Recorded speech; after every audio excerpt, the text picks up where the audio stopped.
বাংলাদেশ কি সত্যি এক নতুন উদ্বেগজনক মোড়ের দিকে এগোচ্ছে? দক্ষিণ এশিয়ার ভূ রাজনীতিতে কি বাংলাদেশ ধীরে ধীরে জিহাদি রপ্তানি কেন্দ্রে পরিণত হচ্ছে? এই প্রশ্নগুলো এখন আর কেবল রাজনৈতিক আলোচনা বা সোশ্যাল মিডিয়া বিতর্কের মধ্যে সীমাবদ্ধ নেই।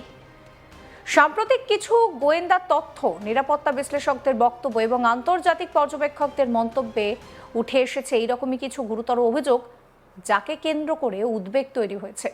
বিশ্লেষকদের একাংশের দাবি, বর্তমানের অন্তর্বর্তীকালীন সরকারের সময়কালে দেশের অভ্যন্তরীণ নিরাপত্তা যে কাঠামো তা দুর্বল হয়ে পড়েছে। তাদের মতে সরকারের প্রধান ডক্টর মোহাম্মদ ইউনূস এবং সেনাবাহিনীর শীর্ষ পর্যায়ের কিছু কর্মকর্তার প্রত্যক্ষ বা পরোক্ষ ভূমিকা এই পরিস্থিতিকে আরো জটিল করে তুলছে। যদিও এই বিষয়ে সরকারের পক্ষ থেকে স্পষ্ট কোনো স্বীকারোক্তি নেই, তবুও অভিযোগগুলো গুরুত্ব অস্বীকার করাও যায় না। গোয়েন্দা সূত্রে জানা যাচ্ছে, বাংলাদেশের মাটি নাকি এখন বিভিন্ন দেশের সশস্ত্র এবং উগ্রপন্থীদের গোষ্ঠীর জন্য তুলনামূলকভাবে নিরাপদ আশ্রয় পরিণত হয়েছে। পাকিস্তান, আফগানিস্তান, এমনকি তুরস্ক ও মিয়ানমারের কিছু চরমপন্থী সংগঠনের সদস্যদের চলাচল ও যোগাযোগ নিয়ে প্রশ্ন উঠছে। আরও উদ্বেগজনক অভিযোগ হলো, ভারতের বিচ্ছিন্নতাবাদী সংগঠন উলফা বা ULFA নাকি আবার বাংলাদেশে তাদের সাংগঠনিক শক্তি গড়ে তুলছে। এই প্রেক্ষাপটের সবচেয়ে বড় বিষয়টা সামনে আসছে, তা হলো দেশের বেকার এবং হতাশ যুব সমাজ। নিরাপত্তা বিশেষজ্ঞদের দাবি, এই তরুণদেরকে একটি অংশকে পরিকল্পিতভাবে টার্গেট করা হচ্ছে। অর্থনৈতিক অনিশ্চয়তা, কর্মসংস্থানের অভাব এবং ধর্মীয় আবেগকে ব্যবহার করে তাদের জিহাদিবাদে জড়ানোর চেষ্টা চলছে। অভিযোগ রয়েছে, এই যুবকদের শুধু দেশের ভিতরে নয়, বিদেশেও জিহাদি যোদ্ধা হিসেবে পাঠানোর একটা ছক বাস্তবায়নের চেষ্টা চলছে। যদি এই অভিযোগ সত্যি হয়ে থাকে, তাহলে প্রশ্ন উঠছে, এর পিছনে উদ্দেশ্য কি?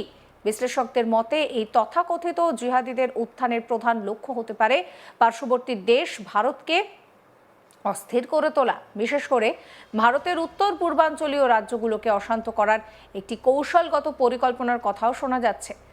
ভারতীয় নিরাপত্তা বিশ্লেষকরা বিষয়টিকে দক্ষিণ এশিয়ার জন্য বড় হুমকি হিসেবেই দেখছেন। এখানেই আলোচনায় আসছে আন্তর্জাতিক মাত্রা। রয়েছে অভিযোগ যে পাকিস্তান, চীন এবং তুরস্কের সমন্বয়ে একটি বিশেষ ভূ রাজনৈতিক অক্ষ এই পুরো প্রক্রিয়ায় অর্থনৈতিক ও কৌশলগত সহায়তা দিচ্ছে। যদিও এইসব অভিযোগ এখনো আনুষ্ঠানিকভাবে প্রমাণিত নয়, তবে আন্তর্জাতিক গোয়েন্দা মহলে বিষয়টা নিয়ে আলোচনা চলছে যে সেটাকে কিন্তু অস্বীকার করা যায় না।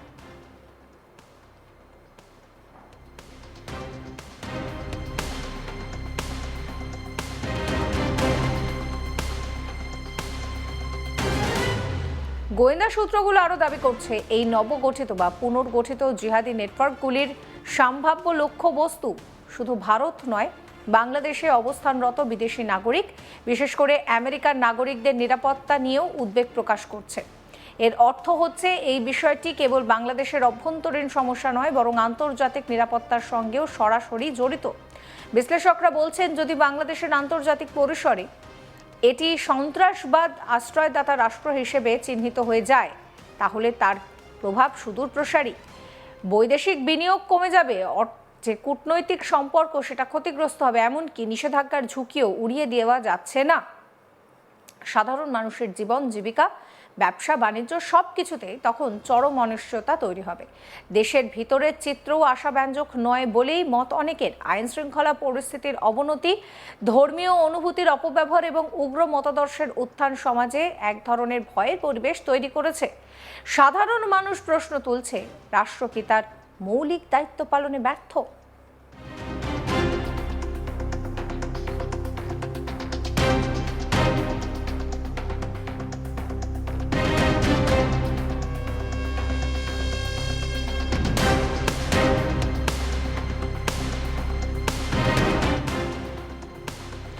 এখানেই উল্লেখযোগ্য বিষয় হলো, এইসব অভিযোগের বিষয়ে সরকার ও সেনাবাহিনীর পক্ষ থেকে এখনো পূর্ণাঙ্গ ও স্বচ্ছ ব্যাখ্যা মেলেনি।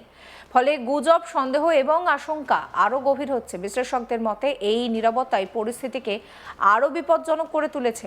তারা সতর্ক করে বলেছেন, রাষ্ট্রীয় উদ্যোগে যদি দ্রুত ও কার্যকরভাবে উগ্রবাদ দমনের পদক্ষেপ না নেওয়া হয়, তাহলে বাংলাদেশ ধীরে ধীরে একটি ব্যর্থ রাষ্ট্রের দিকে এগিয়ে যেতে পারবে।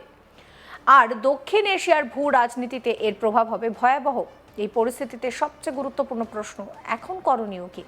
বিশেষজ্ঞদের মতে প্রয়োজন স্বচ্ছ তদন্ত, জবাবদিহি এবং শক্তিশালী আইন শৃঙ্খলা ব্যবস্থা। একই সঙ্গে সরকার বিষয়টাকে বুঝুক, দেখুক, যুব সমাজের কর্মসংস্থান করুক, শিক্ষার সুযোগ দিক। এখন সময় এসেছে সাধারণ মানুষ, সুশীল সমাজ এবং নীতি নির্ধারকদের সজাগ হওয়ার। কারণ আজ যদি এই প্রশ্নগুলো উপেক্ষা করা হয় তাহলে আগামী দিনে এর মূল্য দিতে হবে পুরো জাতিকেই।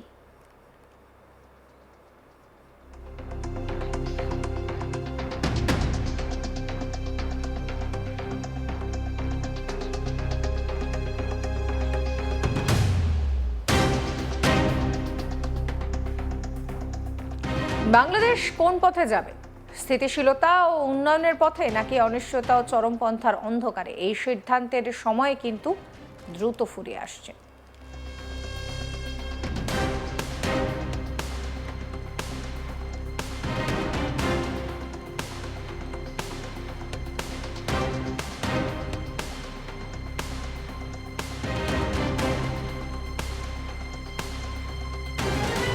এই মুহূর্তে দাঁড়িয়ে বাংলাদেশের যা অবস্থা, সেই প্রেক্ষাপটের সবচেয়ে বড় বিষয়টি যেটা সামনে আসছে তা হলো দেশের বেকার এবং হতাশ যুব সমাজ। নিরাপত্তা বিশেষজ্ঞদের দাবি, এই তরুণদের একটি অংশকে পরিকল্পিতভাবে টার্গেট করা হচ্ছে। অর্থনৈতিক অনিশ্চয়তা, কর্মসংস্থানের অভাব এবং ধর্মীয় আবেগকে ব্যবহার করে তাদের জিহাদিবাদে জড়ানোর চেষ্টা চলছে।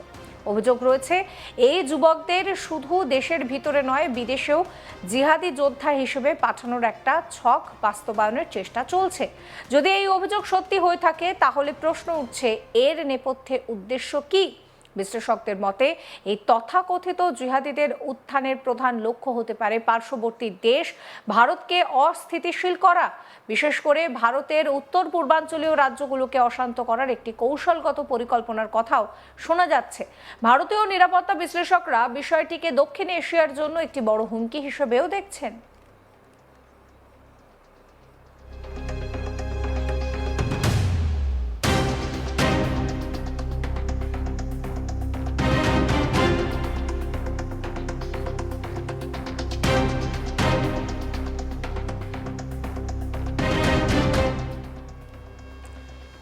এখানেই আলোচনায় আসছে আন্তর্জাতিক মাত্রা।